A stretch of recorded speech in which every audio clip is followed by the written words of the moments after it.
What's up, everyone? It's Cheryl here, and I am the host of this episode on the Filipinx and Wellness podcast. We're talking here with Dr. Rona, PsyD, on the topic of mental health and chronic pain. How does chronic pain show up in our bodies as a manifestation of what we're dealing with mentally? And inversely, how can our mental health impact what's showing up somatically in our bodies in the form of possibly headaches, lower back pain, fibromyalgia? We're here to talk with Dr. Rona to find out more and hope that you enjoy this episode.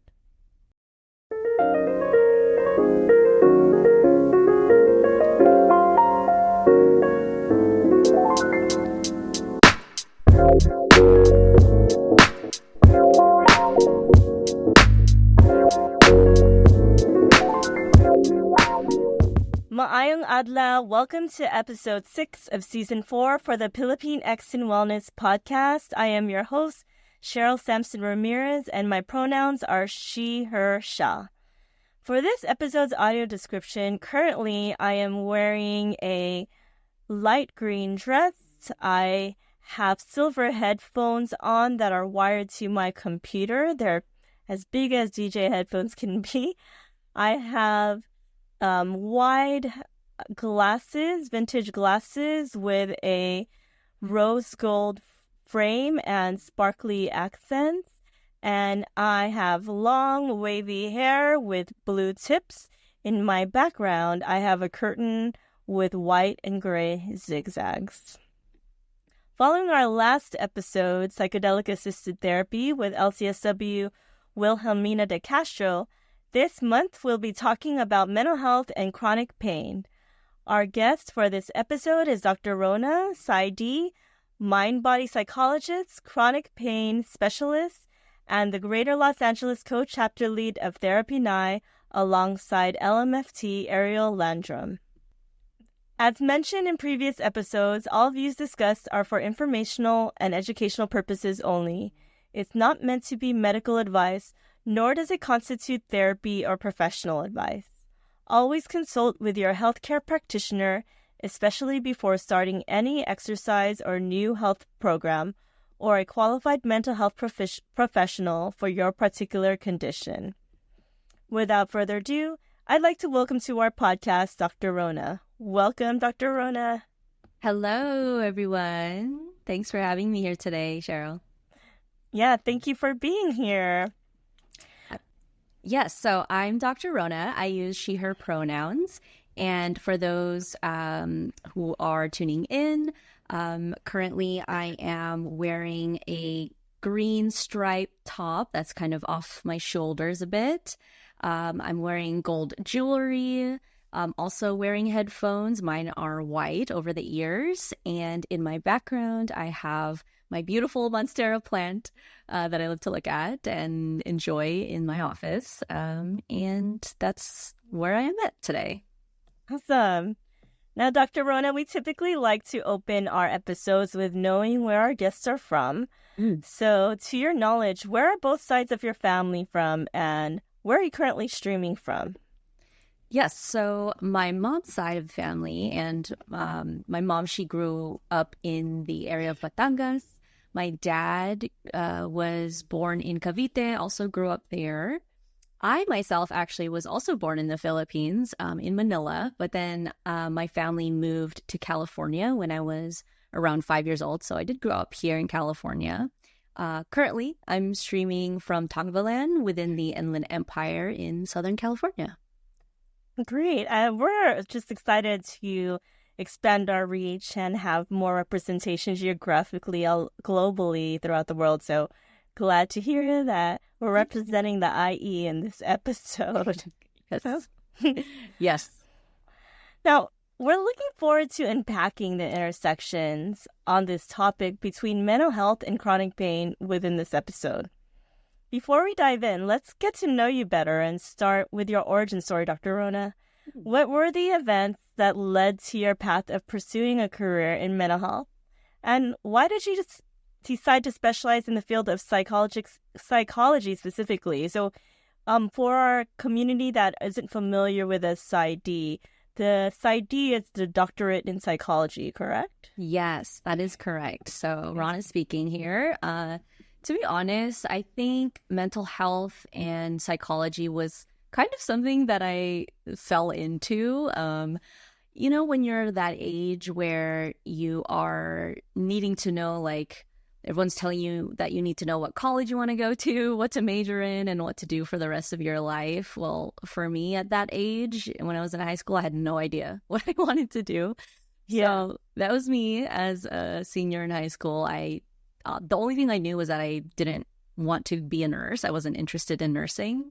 Mm-hmm. And so I went to college, initially undeclared, did, all my general education classes my first year as a freshman in college. And through that, it included a class in psychology. And really quickly, Psych 101 became one of my favorite classes. And then I decided, well, this is the only thing I'm generally interested in, so I'm going to major in it. But I think even since when I was young, even since then, I've always been interested in trying to understand people, knowing what makes people tick, and kind of knowing why people do the things they do. But it wasn't until I took that class that I realized there's an actual field for that, or that, there's something called mental health. Growing up, mental health wasn't something that was talked a lot about in my family, in Filipino culture, and so I didn't really know what psychology was until I went to college and was exposed to all of that.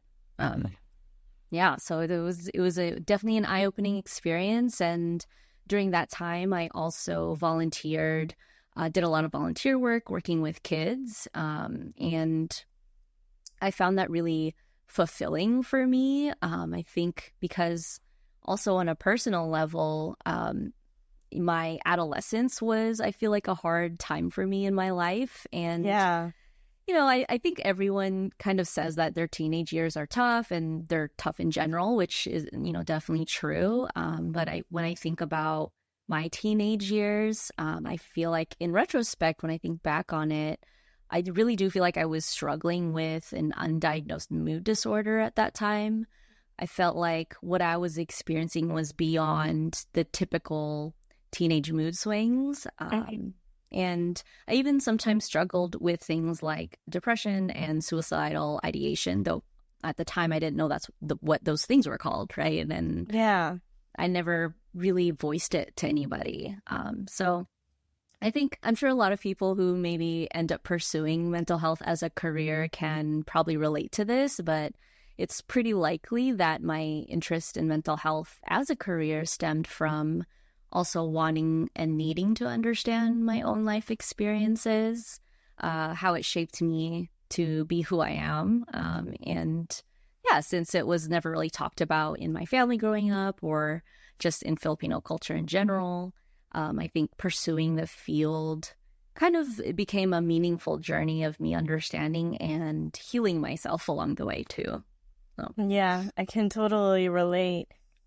When you were going through these mood shifts in adolescence, how did you get through that period of your life? Yeah, thinking back on it, I think I relied a lot on the friendships that I had. Even though I do remember specifically like isolating myself a lot, I felt like even my best and closest friends like didn't really understand what I was going through. But I know that I spent a lot of my time like throwing myself into like my extracurriculars. So I was a choir kid in high school, and I think that really got me through my tough times, because like the high school that I went to was also very like rigorous in academia, and I struggled honestly through that, and like going to choir and doing dance classes like really supported me. I think that's really what got me through those tough times. But yeah. And now we hope that with this episode we can provide additional tools for parents maybe that might be listening in, or even adolescents that might be listening in, to help them navigate some of these tough times that they might be experiencing either firsthand or secondhand as a parent. I understand, Dr. Rona, you're also a certified yoga practitioner. So tell us a little bit more about how you decide to pursue that route in addition to your mental health practice. Oh, yes. It's interesting because it's kind of tied in to my pursuit of my mental health career. So really how that came to be was during my pre-internship year, I was working in a community mental health clinic organization that was also providing services for substance use disorders and other mental health conditions. And what I got out of that experience was that what all my education and training in mental health and behavioral health was barely just enough to help the clients in the population that I was seeing at that time. It's interesting because a lot of the clients that I met with were, even though they were being referred to me for things like depression, anxiety, and trauma, a lot of these clients also had significant chronic health issues and specifically chronic pain. So I was running into this like co-occurring thing a lot. And at the time, I really had no idea how to help my clients. And so during that time in my life, I sought out like training outside of my training program already. And at that time, I was also doing yoga for my personal self, like for my own personal health, like to be able to deal with the stressors of being in internship, as well as my graduate school program, the demands and that all of that required. It was something that I was doing just for self-care. And with that firsthand experience with yoga, I saw how beneficial it was for my own health. And I was like, wait a minute, I can help my clients. This is something that my clients would probably benefit from too. And so it was kind of actually serendipitous because during that year in the area that I was working with, there was a training that I came across for trauma-informed yoga.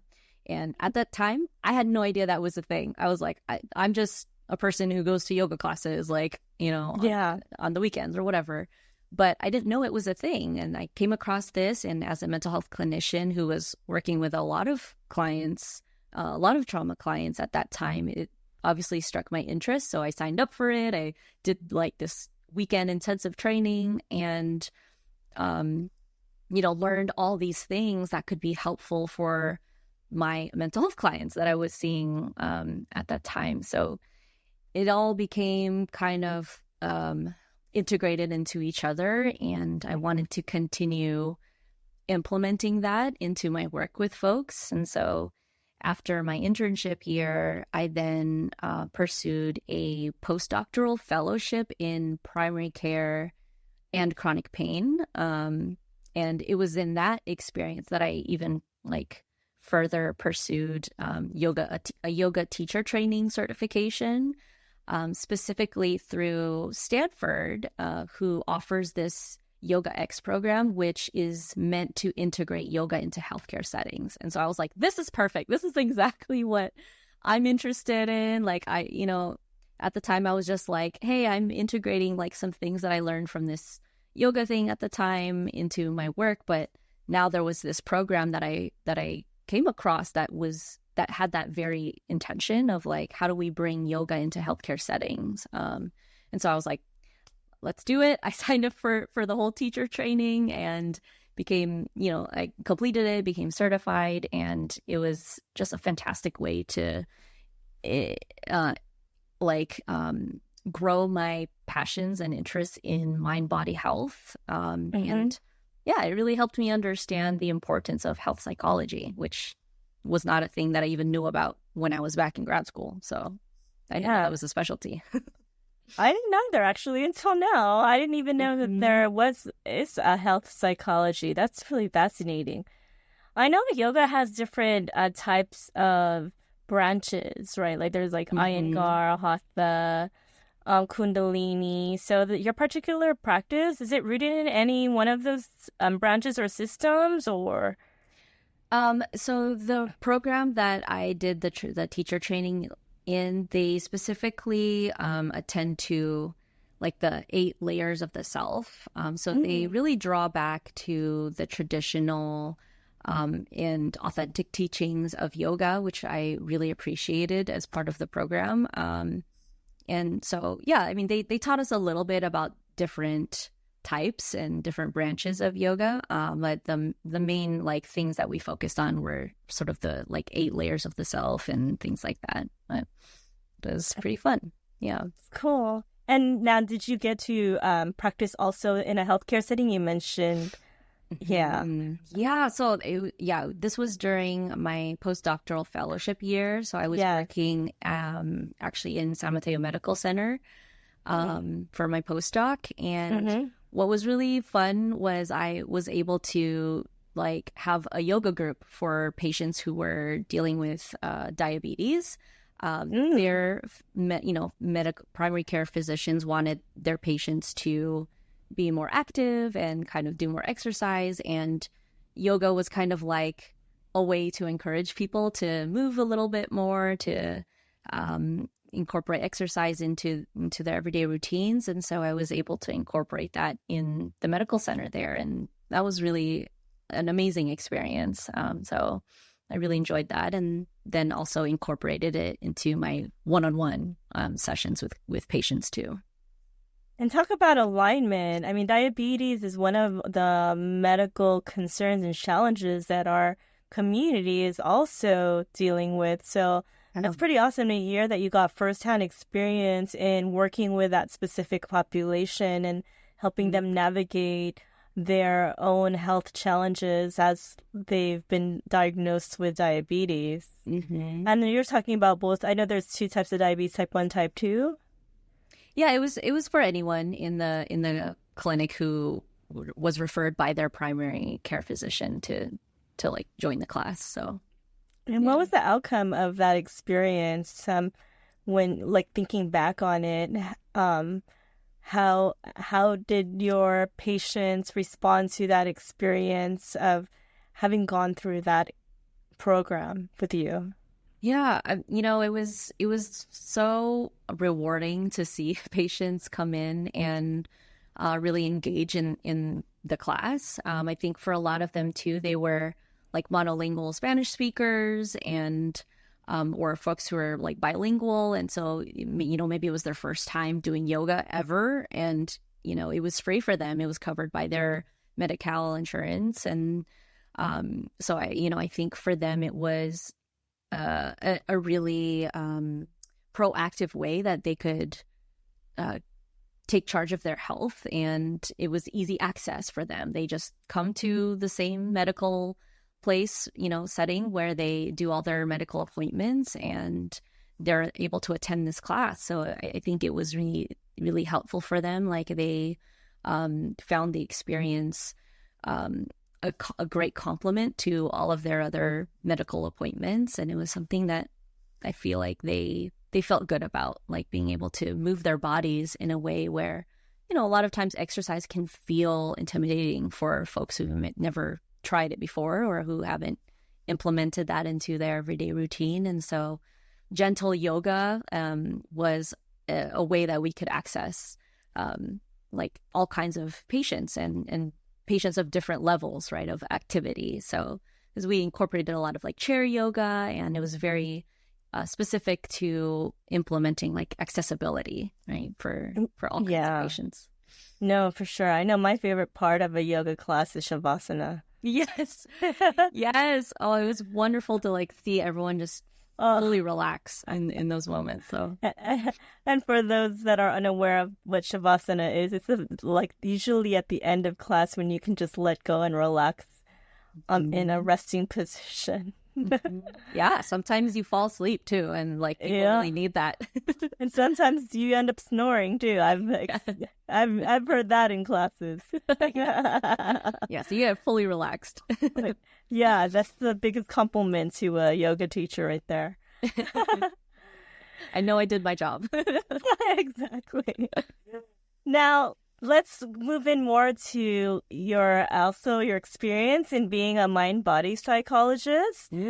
Explain to our community what being a mind-body psychologist entails. I have a feeling that it's partly what we've started to discuss, and what your clients would expect to experience in individual therapy with you, given this particular focus.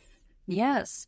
So for me, being a mind-body psychologist means seeing a person holistically. And that's the simplest way that I like to describe it. And it's having the understanding that mental health is physical health and that physical health is mental health.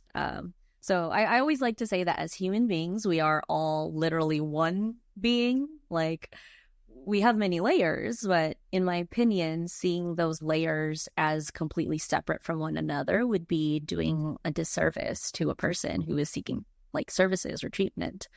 And so, I always operate out of the approach that our mental and emotional processes impact what goes on inside our bodies on a physiological level, so somatically, and vice versa. So, one thing I always tell my clients is that our brains are not just floating around in our skulls. It's literally connected to the entire rest of our body through the nervous system. So I would say that a lot of my work is based on understanding the nervous system, whether I'm working with someone who deals with anxiety, trauma, or is coping with chronic pain or a chronic medical condition.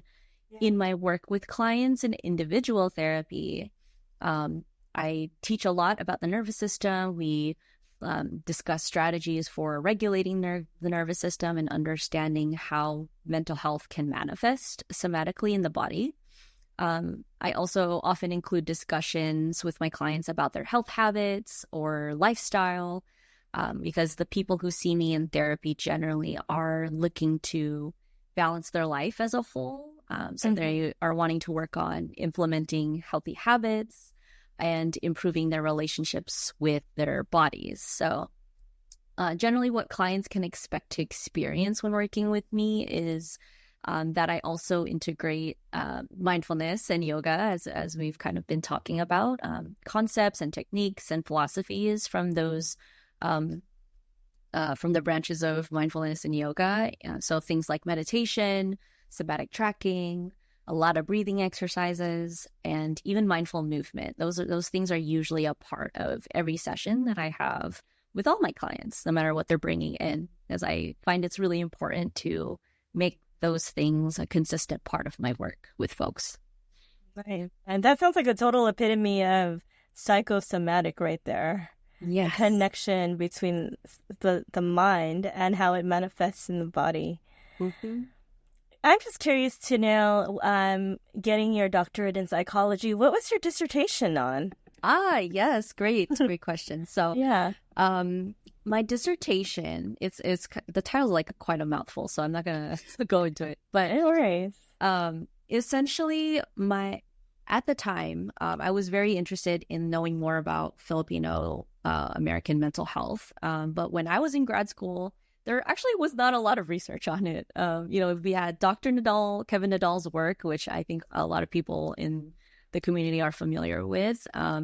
But shout out to Dr. Nadal. Yeah, literally that was it. Him and Dr. E.J. David as well. Mm-hmm. Their research was like the bread and butter of anything Filipino psychology related. Yeah. So it was a little bit hard trying to do some work, some research on Filipino American mental health, but I wanted to add to that and expand on that. And in my research, I came across readings from Psychologian Filipino, so Filipino psychology from the Philippines. And essentially my dissertation kind of integrated both Filipino American psychology concepts like colonial mentality and things like that with indigenous Filipino psychology concepts and research. So including a lot of inherent Filipino values. So I wanted to integrate both of those to have a more holistic understanding of Filipino American mental health and experience. Yeah. And then the other layers that I added into my dissertation were spirituality, as well as interventions like family therapy, because since we are, as Filipino cultures, very family values oriented, I found that maybe like some interventions and strategies from family therapy might be helpful for the population. So it's a long-winded thing, but it was a lot of work. Yeah, no worries. I'm curious to know, what kinds of challenges did you experience in your dissertation when doing this type of work within our community? What kind of challenges did you face? Honestly, the biggest challenge was, so twofold. One, that there wasn't that much research at the time on it. Right. And secondly, I wasn't actually experiencing a lot of real life experiences with like meeting Filipino clients in therapy when I was in grad school.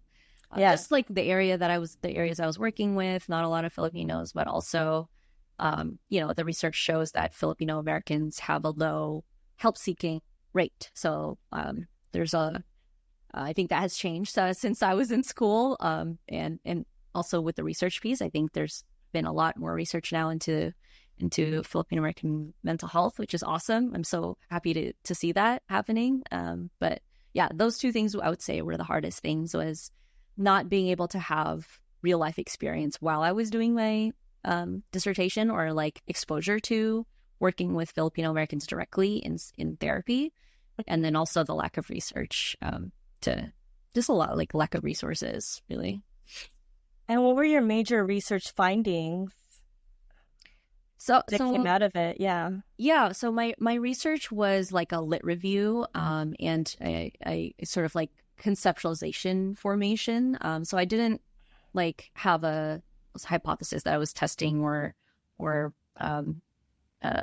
like I didn't survey people or anything like that. It was just like a theoretical, I guess, like formulation kind of written paper.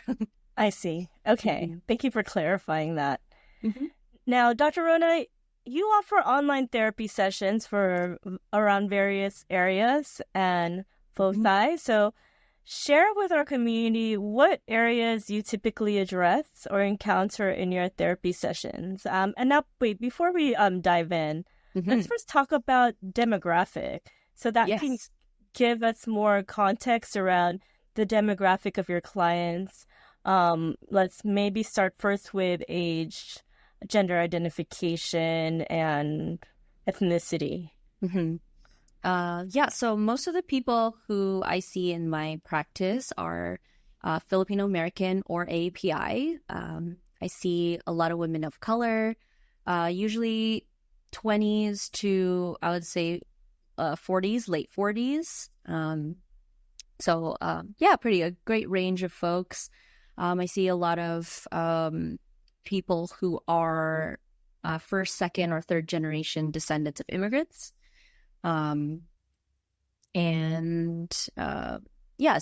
Usually that it comes with navigating complicated or difficult family or cultural dynamics. And then also learning to work through things like perfectionism, imposter syndrome, or burnout, especially in the workplace or in school. So that's kind of demographic wise and what they usually bring in. Got it.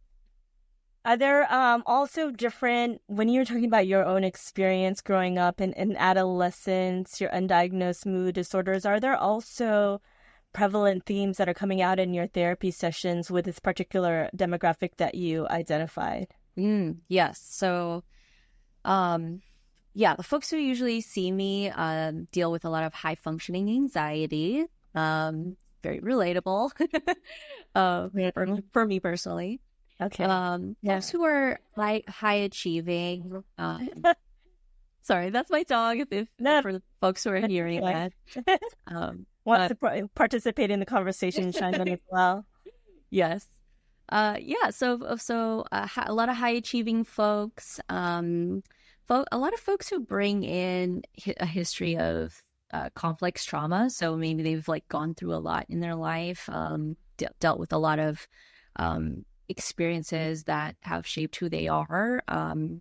And these folks who find me, especially those who are descendants of immigrant families, are usually also interested in healing generational trauma. So that's part of that. And decolonizing, their mental health, decolonizing the way of thinking and living. So those are the folks who tend to find me online.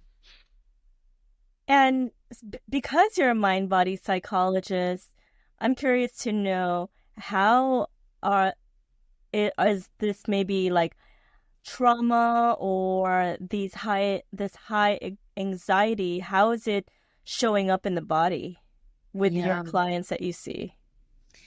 Yeah, so this definitely ties into things like chronic pain and chronic health conditions. So a lot of the clients that I see are not only bringing in these like high functioning anxiety struggles, but also they might be dealing with things like fibromyalgia, which is sort of like a whole body pain type of condition.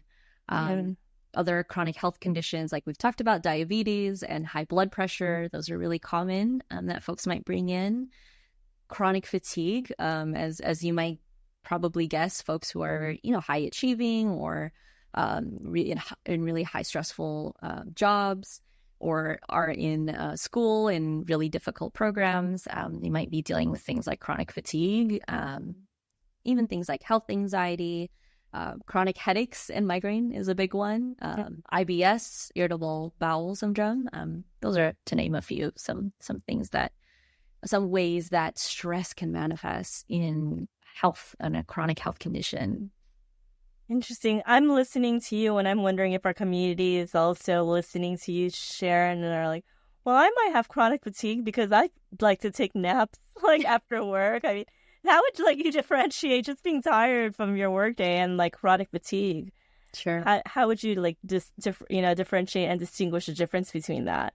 Yes, that's a really good question, and one that is important to when I work with clients too. It's important to like differentiate that. So so in sort of the medical world, they talk about something that's called post-exertional malaise. So for those who don't know what that is, it's like when you have engaged in a lot of activity or even just daily activity, and it causes a significant crash.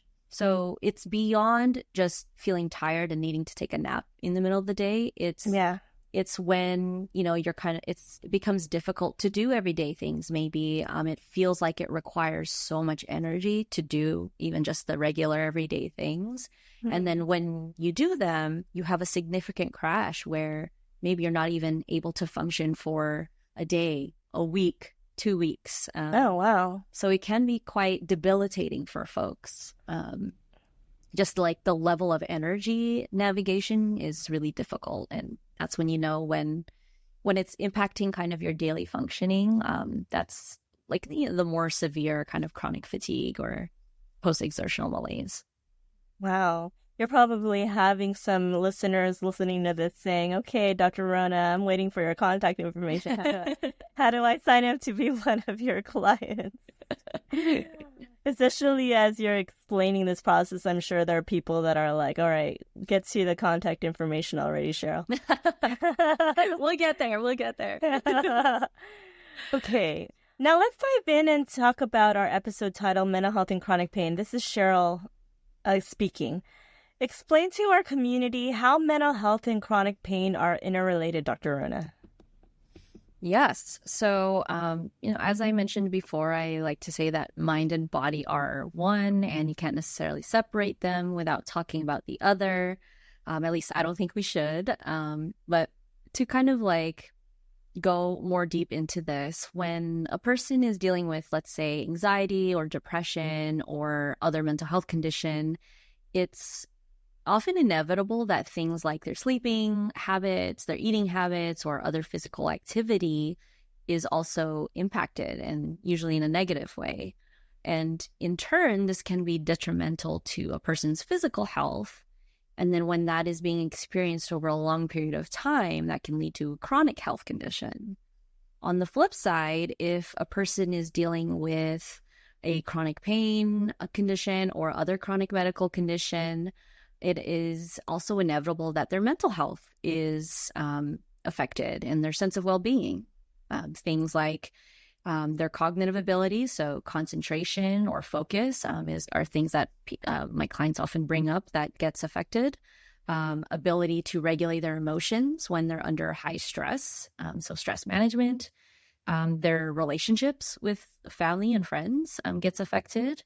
And then a big one is identity, their identity, like needing to explore like who they are now with maybe some of the limitations that their conditions might be bringing into their lives.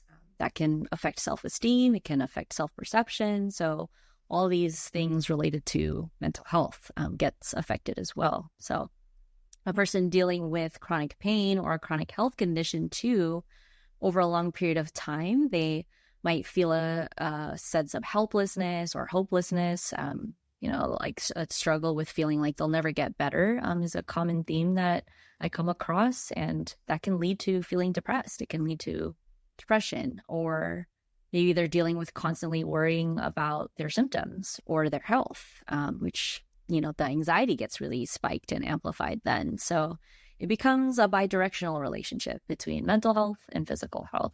So.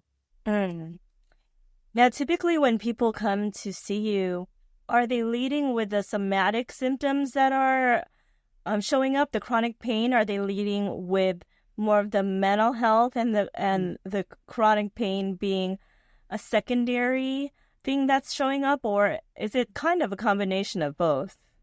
I definitely a combination. I think most people who initially find me are looking for a therapist. And so by nature, it's for mental health related reasons. But because I sometimes market myself through in my business through like for chronic pain and health stuff, then, occasionally I'll have a client who's seeking me out specifically for those things. But yeah, generally I do have a mixture of both. And with either, it's always important for me to explore both, right? So that's kind of how I approach things. And for our listeners or for our community that are still trying to determine if they would be a future client of yours, how also would you differentiate between the chronic pain that is showing up as it relates to mental health, or for someone that's trying to distinguish between, let's say, chronic pain that surfaces through the aging process? So as I'm listening to you, I'm like maybe thinking about my mom, right, who's maybe elderly and is complaining of arthritis, or for maybe people that are entering in their 40s that are dealing with perimenopause or menopausal symptoms that might be experiencing pain, and maybe they're trying to like figure out, is this are these our hormonal shifts that are coming through aging, or is this a manifestation of what I might be dealing with mentally? Is there any way that you can also maybe explain those distinctions? Yeah, so it's a good question. I think I'll refer back to kind of what my like main mantra is, which is like it's mind and body are one. And so it's important to have your medical health treatments and appointments as well as integrating something like therapy, for example, with someone who specializes in chronic health conditions. Because even so what you were saying earlier about psychosomatic things. So sometimes if like pain is showing up in the body as psychosomatic, meaning it might be specifically derived from stress or trauma or a mental health condition, whether it's that or whether it's, hey, I'm dealing with things, something like arthritis, or maybe I was diagnosed with cancer, and that comes with a lot of like pain symptoms or physical symptoms. Either version of that, either version of those patients would be would benefit from seeing a therapist. So I hope that answers your question in terms of like, in terms of differentiating where like a chronic pain symptom or a chronic health condition is coming from, it's almost like the chicken or the egg kind of question, where maybe the answer isn't that important. What is important is for a patient who might be dealing with these conditions to have a holistic care team. So that includes medical providers. It includes like physical therapy. It includes having a mental health provider on your team, like, and all these other methods for managing chronic pain. The most effective way to treat chronic pain and chronic health conditions is to have an integrative, like, modalities of approaches. So that helps answer your question a bit. No, that does help, because either way, whatever you're maneuvering through, and if I could sum up what you were just saying, you would still benefit from therapy as a way to help you navigate whatever you're dealing with, whether it be a physical symptom or symptoms that are arising from your medical condition, or it could be a developmental stage that you're learning to navigate through. Either way, it could be a component that would be advantageous for you to take advantage of. Yeah. Yes. Yeah. Now, let's talk about, for you specifically, what are the circumstances, Dr. Rona, that influence you to personally specialize in both chronic pain and illness management? You were talking earlier at the beginning of this episode about navigating your own adolescent and the circumstances that brought you into your path to pursuing a doctorate in psychology. Now, what were also the circumstances or events that influenced you in specializing in both chronic pain and illness management personally? Yeah, so as I was talking earlier about my training experiences, so working in specific settings really led me to want to specialize specifically in chronic pain. I just found it was the best fit for how I think about mental health and how I think about health and wellness in general. And like I've kind of been saying, that it's almost impossible to separate the two. So it was important for me to find that specialization, to get more training and to get more understanding and knowledge and experience with dealing with chronic pain or dealing with what patients might bring in a primary care setting. So all of that was important to me. But as I also shared earlier, going to yoga was something that I was doing just for my own personal self, in my own well-being, to be able to deal with the stressors of a doctoral program, doing internship, doing postdoc, doing my dissertation, as we were talking about, and all those things. And so that really helped deepen my passion for mind-body stuff, which led me into chronic pain and illness and specializing in that. But then I'll also share, personally, since my adolescent years, I dealt with chronic headaches and migraine myself, and so that's something that I've dealt with for most of my adult life. And it used to be really, it used to be worse. Through the years, and I think through my own journey and my own knowledge of getting this experience with my training and education too, I have been able to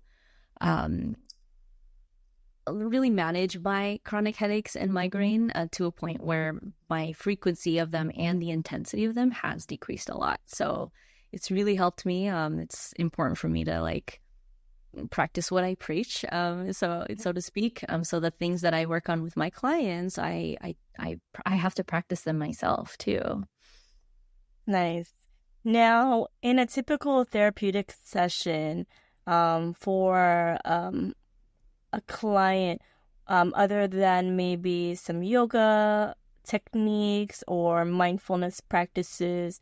Are you bringing in other therapeutic modalities that maybe someone that might want to pursue you as a future client might be more familiar with? So are you working with like family systems theories or cognitive behavioral therapy? Are there certain things, and maybe also explaining that those modalities to our community a bit more?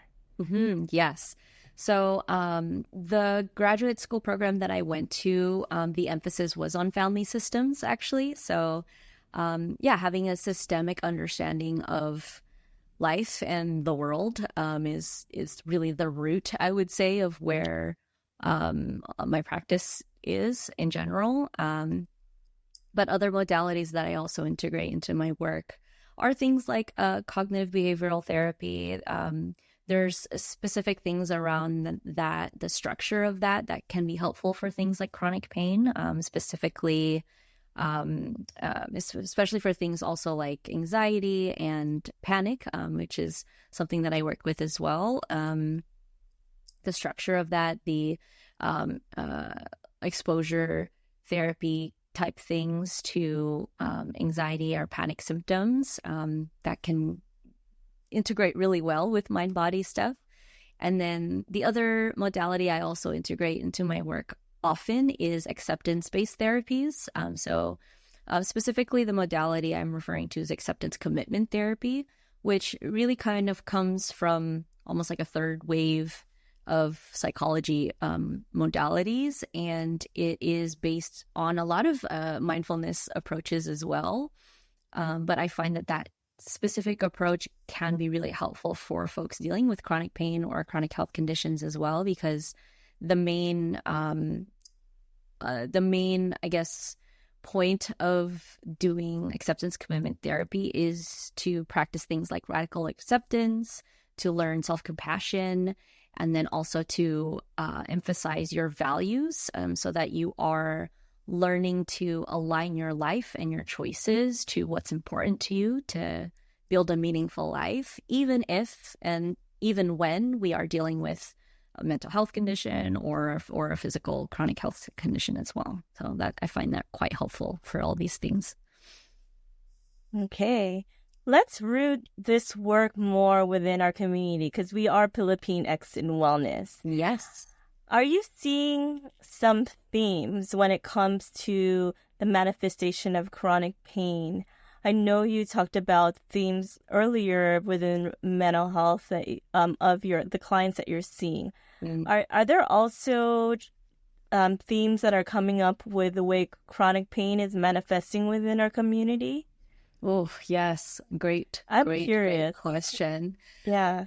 I would say the biggest thing I've noticed and have reflected on is so it's interesting because in a lot of chronic pain research, there's this idea that sometimes suppressed or unexpressed emotions or even emotional experiences, including things like traumatic experiences, can really downstream lead to dealing with chronic health conditions and specifically chronic pain.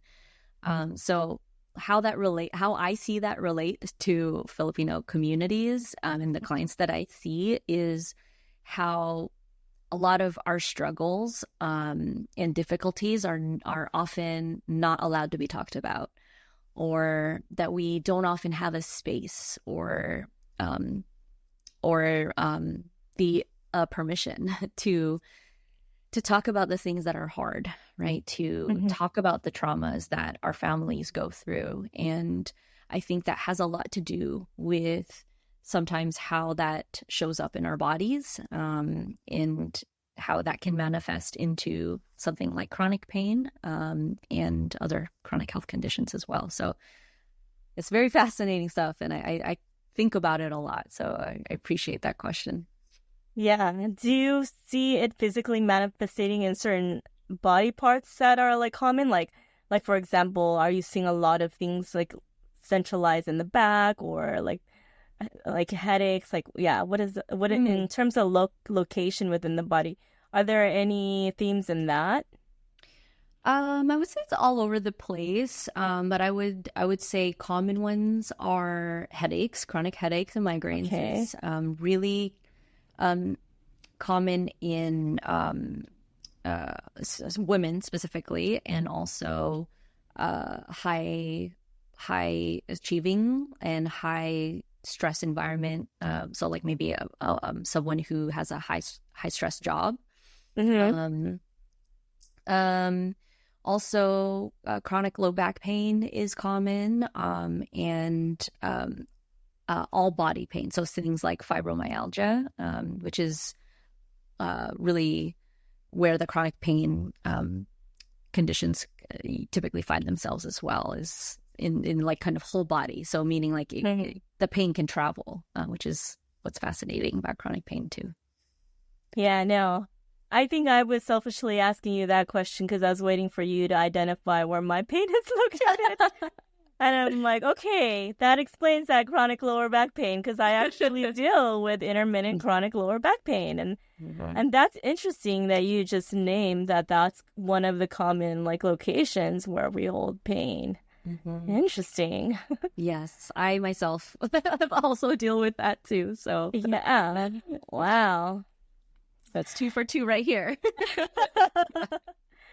Yeah. I want to know too now, what have you found are the most effective therapeutic tools that you've been commonly utilizing in your sessions with our community, with the patients that you have?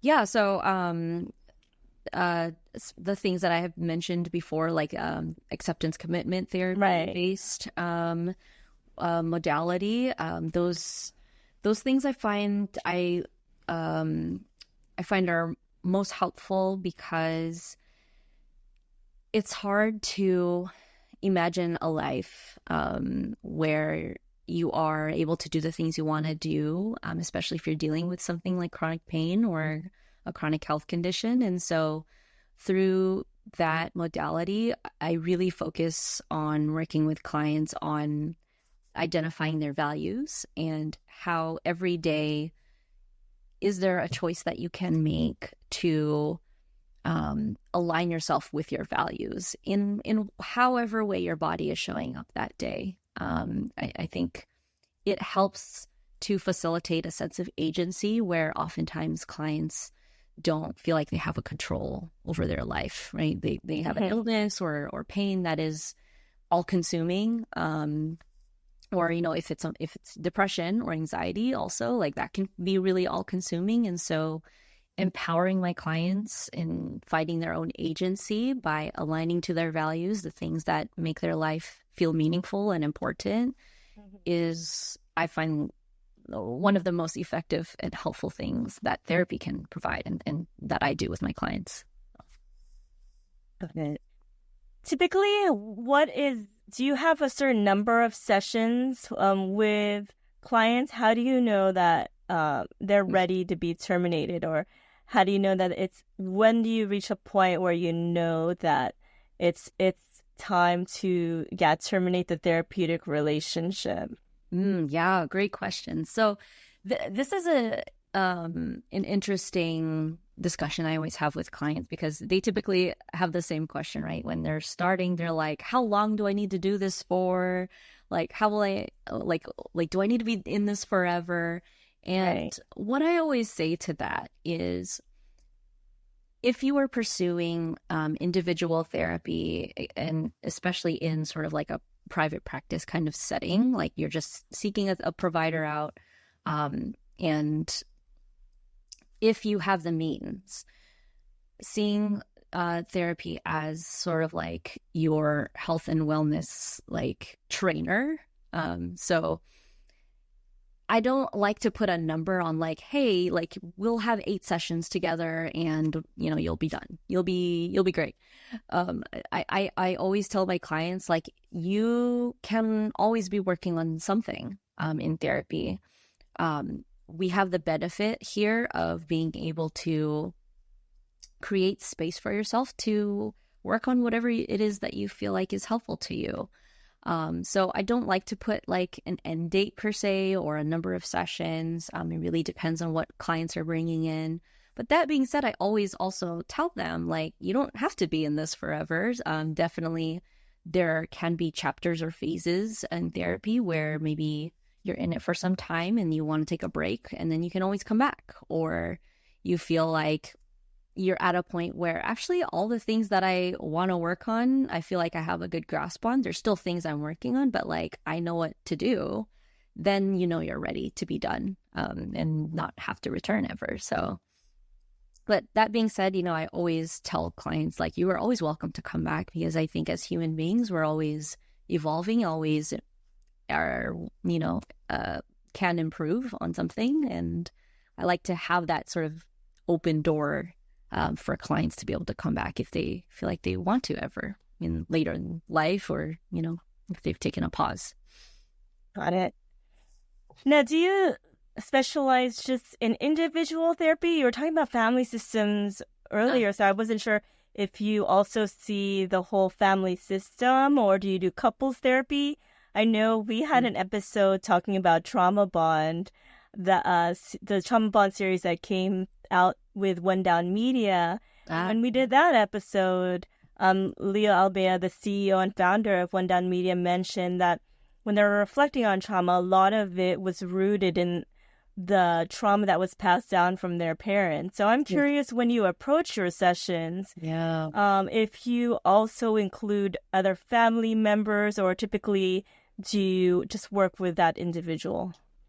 So typically and currently my practice is all individual therapy. So I don't see couples. I don't have a lot of experience in couples therapy. I think that requires a very special type of provider, and requires a lot of specific training. So I always, will refer to my colleagues if a client is wanting to work on like a couple, their relationship specifically.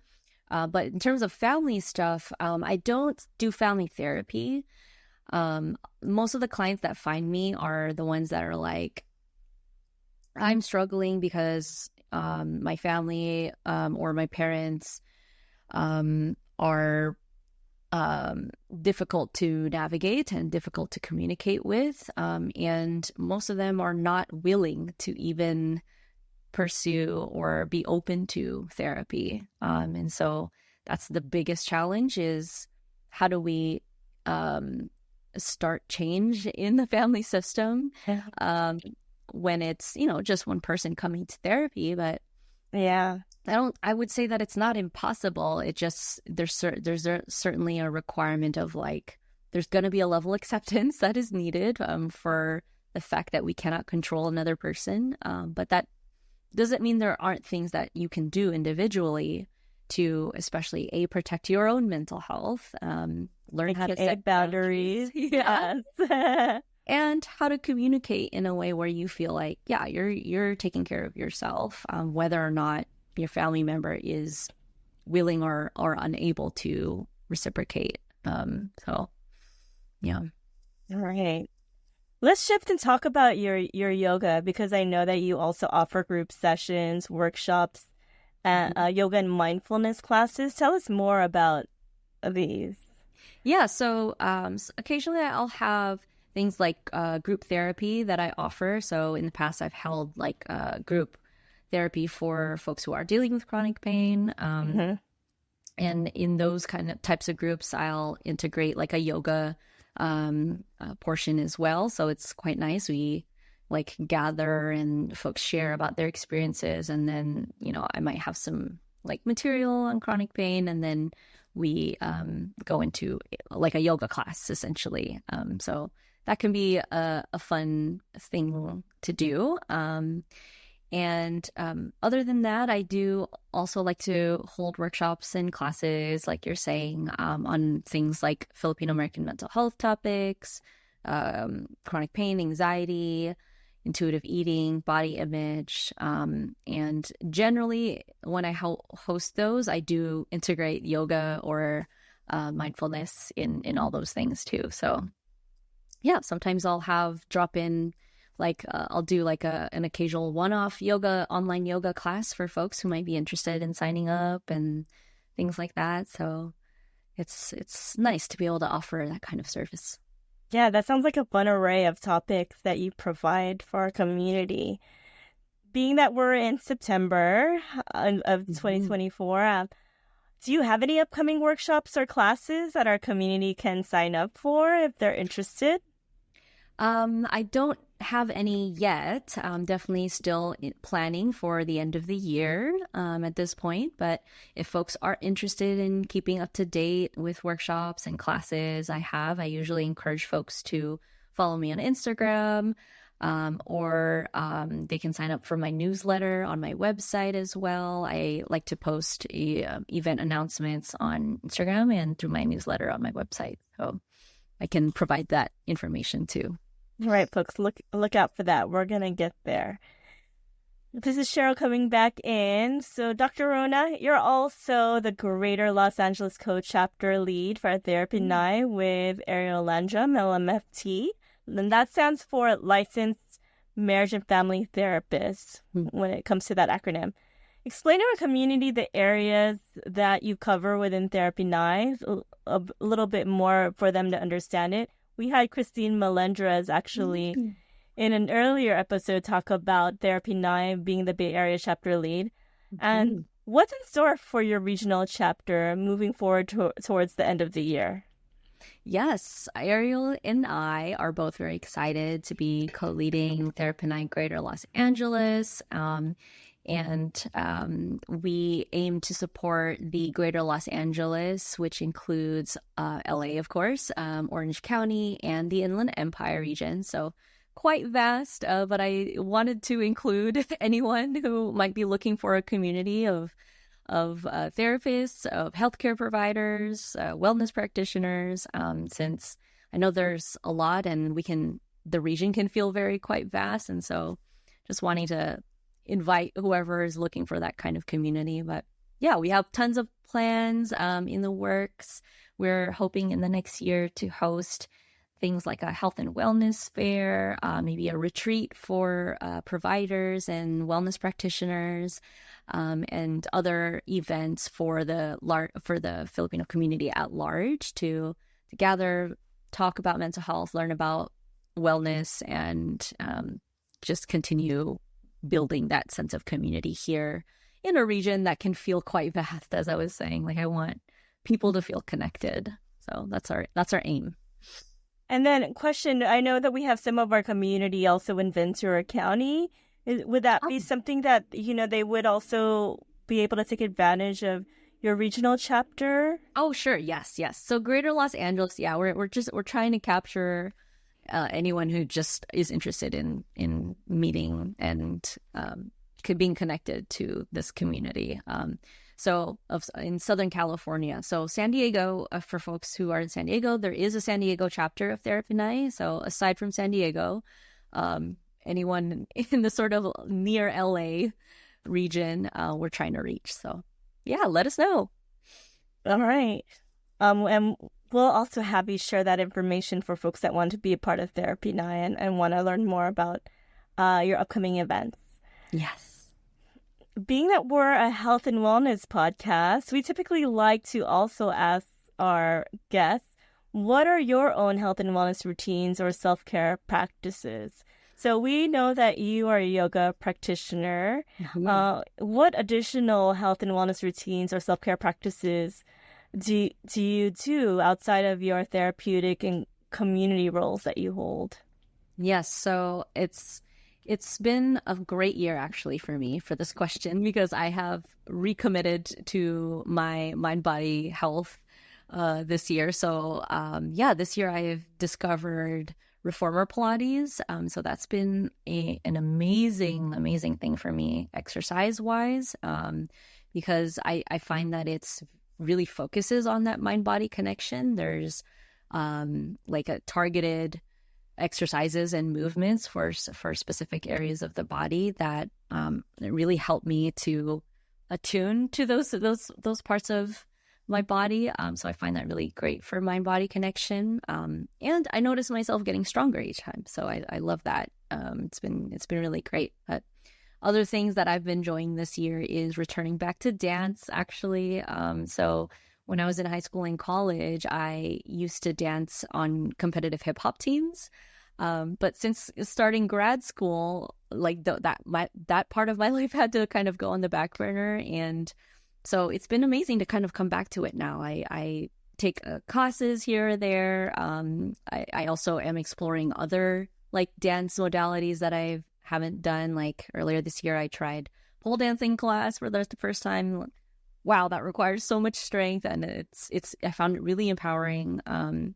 Really fun way to heal your relationship to your body. And I'm also been trying out heels dance classes lately, which has been really fun. It's a new way for me to explore dance again. And yeah, so those are things that I like to do for my self-care, like things that get me into my own body and out of my head. So yeah. That, as well as other creative hobbies. I consider myself a multi-hobbyist, so I like to try a lot of different things. I like get it. crafts. I like pottery every now and then. So stuff that I like to do with my friends too. I get it. And that's a nod, as you mentioned, dance, to some of our episodes. We've had in our past episodes, Arnel Calvario in our occupational therapy episode, who was really all over the dance scene, world of dance, culture shock, just to name a few. Yes. We've also had Jardy Santiago talking about house dance and health.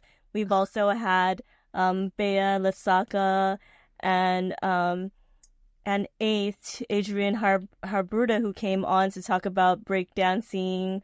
Cool. Yeah, and that's something to look forward to as we had that also happen in the Olympics. So just feel free to check out those as well, because it's really common for our community also to be involved in dance as a way to work through our own health and wellness. Yes. Talk about mind-body connection for sure. For sure. As we begin to close, now let's get to it. Everyone's like, okay, Cheryl, let's get to it. How do we get a hold of Dr. Rona? So how can our community book a free consultation? I saw you offer that on your website with you. Yes, thank you. And learn more about your group, workshops, classes. Yes, so I have a website. It's RONAPSYD.com. So www.ronapsyd.com. Folks can send me a message through there if you're interested in getting connected, if you're interested in a free consultation for therapy services. On my website as well, there's a place where you can input your email if you're interested in my newsletter, getting that in your inboxes for announcements, general musings about mental health and life and things like that. I'm starting to use that more. So I'm trying to also, use it for event announcements or workshops or groups or things like that. I'm also quite active on Instagram. That's usually where folks find me as well. So if you'd like, you can follow me at Dr. Rona PsyD. So it's at dr.rona.psyd. And then email as well. So feel free to email me if you'd like to get connected. It's dr.rona.psyd@gmail.com as well. Yeah. Perfect. And if they would like to get more information on the Greater Los Angeles Therapy Night chapter or more about Therapy Night, what is a way for them to get that information? Yes, so please visit Therapy Night's website. That's www.therapinay.com. You can also follow them on Instagram to know all about the events and to keep up to date, even on what all the chapters are doing. So that's at THERAPINXY. So that's Instagram. And then specifically for the Greater Los Angeles chapter, you're welcome to DM me or Ariel on Instagram, and we'll send you a interest form that will sign you up if you are a mental health provider, a healthcare professional, a wellness practitioner looking for community. We also have an email. It's quite a mouthful, though, so I'm sure Cheryl will post it on the captions and things. So I'll let you access it through there. But you can also DM me, and I can send that to you immediately for folks who might be interested. Okay. Cheryl coming back in, speaking. Final words, Dr. Rona. Is there anything else you would want our community throughout the global diaspora to know when it comes to the connection between mental health and chronic pain? Yeah. Oh, man. These things can be extremely difficult to talk about. And, you know, it can be so often that we don't have a space to talk about those things. So I just want to emphasize that is a normal experience to have, and that it's okay to seek and ask for support and help. So I in fact encourage people to.